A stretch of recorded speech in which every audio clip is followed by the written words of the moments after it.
अगं साळू,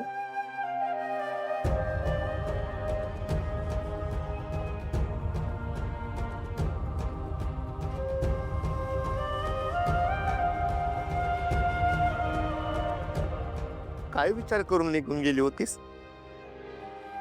एकदा सुद्धा तुला या भावाचा विचार करावासा नाही वाटला? अप्पूचा, बाबांचा, आईचा कुणाचाच विचार नाही केलास तू. कुठं फिरत होतीस एकटी? कुठं भटकत होतीस? अगं जाण्या अगोदर मला नाही सांगता आलं का तुला? नुसतं जीवाला घोर लावून ठेवलास. आता प्रसंगच असा होता की की मला कळत नव्हतं मी कुठं जावं, काय करावं. म्हणून मला वाटेल त्या दिशेने निघून गेले मी. मला काहीच कळत नव्हतं मी काय करू. अगं साहू, मान्य आहे. प्रथेप्रमाणे पोरीचं लग्न झालं की तिचं माहेर सुटतं.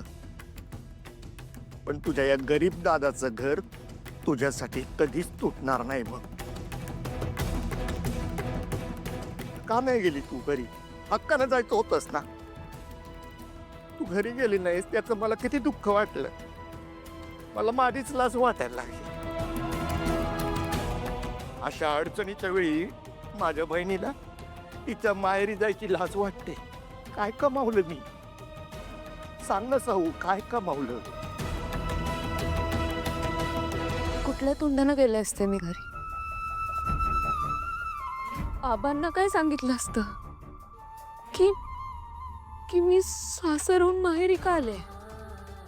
आणि जर असं अचानक गेले असते तर त्यांना असं वाटलं असतं की नक्कीच काहीतरी गंभीर झालंय म्हणून मी नाही गेले.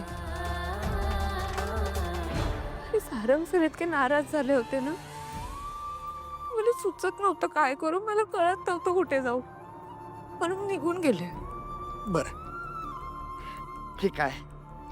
आता ते झालं ना, ते झालं. परत असं नाही करायचं. असं कुठे बी जायचं नाही. थांब.